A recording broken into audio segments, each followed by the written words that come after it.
you're told that it takes 12 years of school, plus 4 years of college, plus 6 years of graduate school to become smart.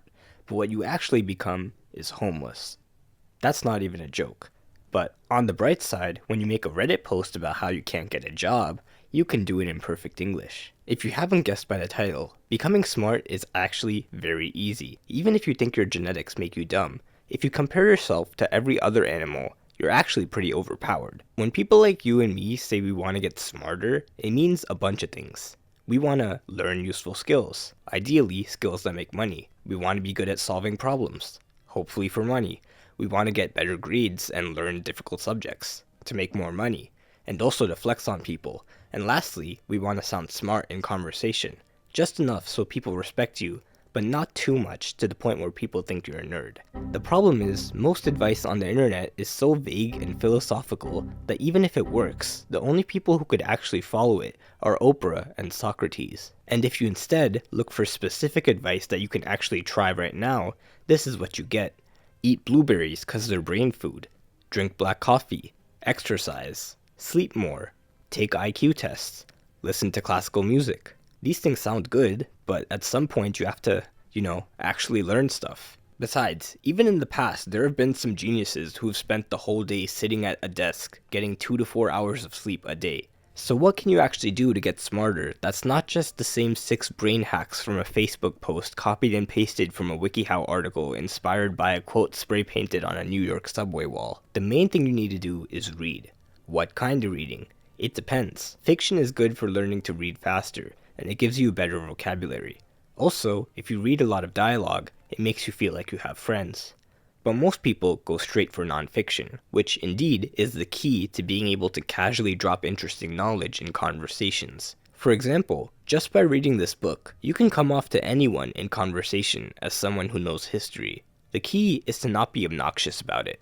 Crazy how we evolved from chimpanzees, right? Well, actually, evolution is non-linear, and several human-like species inhabited Earth simultaneously, none of which could even be remotely considered as chimpanzees. While this is considered polite by the standards of a YouTube comment section, in real life, saying "well actually" before proving someone wrong will make you instantly unlikable. Change the "well" to an "easy," and now we're talking. Let's redo that conversation. Crazy how we evolved from chimpanzees, right? It is crazy, right? I was reading the other day and apparently humans and chimpanzees... I always thought we evolved from them, but I guess we just evolved side by side. You can be smart while also being humble and also sounding like you touch grass. The key is to teach people what you know without making them sound dumb. This way, people will actually learn from you, which will make them see you as smart and respectable. Now, how do you find these books? It's actually really easy. You don't have to read the same 5 books everyone tells you to read. Just think of a topic you want to learn about, like cleaning. Now Google books about cleaning. Here's one that looks good. Usually, these books cost money, but if your finger slips, you might accidentally end up on this website, and you might accidentally search for the title of the book, and by chance, click on the first link, and oh no, accidentally downloaded a file, and opened it with the appropriate ebook viewer. Well, now that you have the book, you'll also find that not only can you pick out interesting tidbits to use in conversations, but you can also learn many useful skills. There are 10 things you should know before you learn a skill. 1. Unless you practice the skill, your brain will think it's useless and forget it. 2. You only have to know 20% of the knowledge to master 80% of the skill. So I guess we could just move on. This is called the learning curve. It's a graph of how good you get at a skill over time. As you can see, just by practicing a little bit, you can make a lot of progress in the beginning. But you have to practice. No one ever learned how to tie a tie by watching how to tie a tie.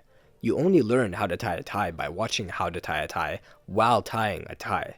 The same applies to reading. Books only make you smart if you give your brain a reason to remember the stuff in the book. So once you read the chapter on cleaning a bedroom, go ahead and clean a bedroom. Doesn't even have to be your bedroom. Just clean one. And now, you'll never forget it. But let's just imagine that's something that you can't practice right now. Like, imagine you're reading a book about cars, and then you see this diagram of how to jumpstart a dead car with a good car. Ideally, you'll read about it, and then go practice it. But not everyone has 2 cars lying around to practice on. But you can still practice it by just imagining. Imagine the moment where you'll need to know how to jumpstart a car.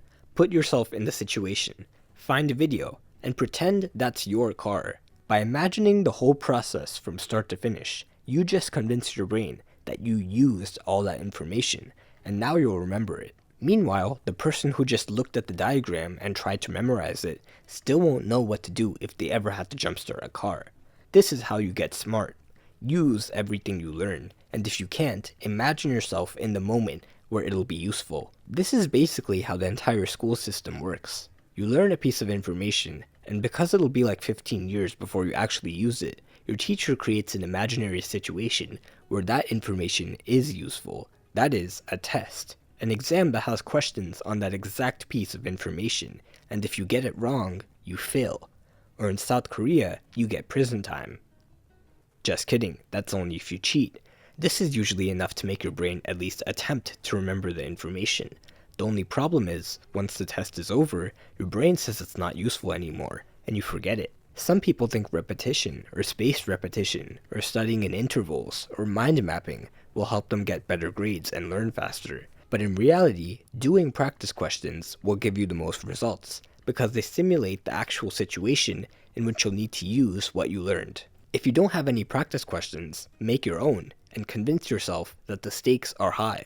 Like, pretend that you're hanging off a cliff by one arm, and someone's there to pull you up, but only if you can name all the parts of a human cell. Learning information and making it seem useful to your brain is all you need to get smart. And this is why textbooks are the S-tier format for becoming smart as fast as possible.